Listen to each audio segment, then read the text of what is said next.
Hey, John Murphy, CSSI. Normally I talk to you about cost segregation, but I'm also a realtor as well. I don't do much business anymore. I'm a broker, been licensed since 2003, National Association of Realtors, and a broker since 2007. One of the things I'm trying to get my head around, as I think the whole industry is the whole AI thing, and is that going to replace real estate agents? And I've just been on a walk here, flipping through a bunch of videos on YouTube, trying to see what do people think, mostly realtors and brokers who are talking about it at this point. And they're convinced that realtors are not going to be replaced, that what's going to happen is it's going to be the realtors who figure out how to use AI. And I get it. I think that's kind of the first phase of this. Those realtors who figure out how to use AI, make themselves more efficient, they're going to do better. They're going to make more money. The rest of the agents are going to start to kind of fade away. We've got the changes, of course, with the buyer agent commission causing challenges for people. So we'll see what happens. The National Association of Realtors, if they start losing members or not. But one of the things I can't help but think is, the consumer likes to go direct. I think if you look at the car business, people would probably love to not have to deal with dealers. You look at the Carvana model, it's just, consumer to direct, direct to consumer. And you order up the car. If you haven't done that, it's absolutely phenomenal. I bought a couple of cars that way.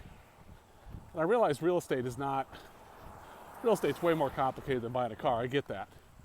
But there are things to be learned, certainly from the Carvana method and what they do. But then, you think about travel agents. I know everyone's talked about that, right?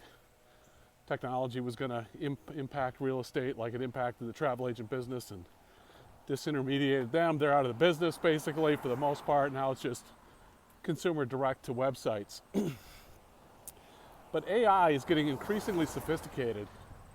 And one of the things I spend most of my time is focused in the world of commercial real estate. And there's a lot of things going on with AI in commercial real estate. Now granted, AI is fantastic, I think, for evaluating financial models. Maybe a little easier than trying to figure out a residential house. But think about it in the future. There may be ways that we aren't even thinking about yet. For example, there's software, and I'm drawing a blank on it, that can do a floor plan for your house. Just go in there with your camera and use their app, and it creates this really perfect floor plan for the house. So why can't there be some kind of technology? Either still got to hire a human being who's an inspector, goes in, does the inspection report, takes a lot of pictures. Maybe you got drone footage of the house, you get a lot of close-up, and you put all of that stuff into the AI and have the AI do the analysis for you. And then when it comes to price and negotiation, that all can change as well. I know that people say, hey, realtors got to be involved, got to negotiate this thing. Got a lot of emotions that get involved. Yep, I get it. All that stuff. Kind of hard to imagine real estate without the middleman, without the realtors.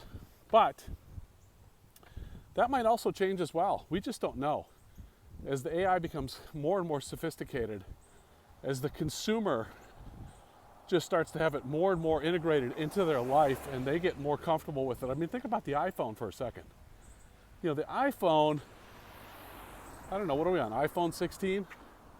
Everybody has these things now, whether you're a billionaire or you make 20 grand a year, right? The technology is ubiquitous. And won't that happen with AI as well? Certainly early stages, it won't. Those who can afford to pay for the fancier AIs, they're going to be ahead. But I think in time, it's just going to become prevalent. It's going to be everywhere.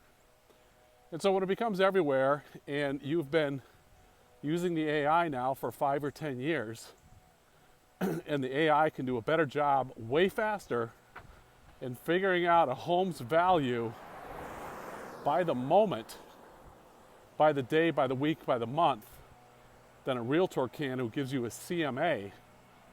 I think that day's coming, and I think we'll have further confidence in data, in sales results, solds, etc., to be able to use that as the data sets to help figure out the values of property. Now, I know there's one thing with property, it's the value of the property. The other thing is the person trying to buy the property or the person selling the property. All that stuff, all that affects the value of the property. I get it. But don't be so confident, realtors, that you aren't going away this time. I'm going to continue to study this. I think this is something to consider. I think the consumer, the smart consumers who want to go it alone, they're figuring that out. I know right now they're not at this point. They're still using realtors. Still some confusion about the buyer agent commission, all that stuff. But I think technology is coming to play hard this time around. And it's not going to be like, oh, technology is going to disrupt the real estate business. It didn't disrupt this real estate business. All it did is put our forms online and allowed us to distribute the MLS listings to Zillow and Redfin and Truly and all those other sites so they could post it and sell the leads back to us as brokers. But this time, I think it's going to be different, and we'll see what happens. Take care. Have a great day.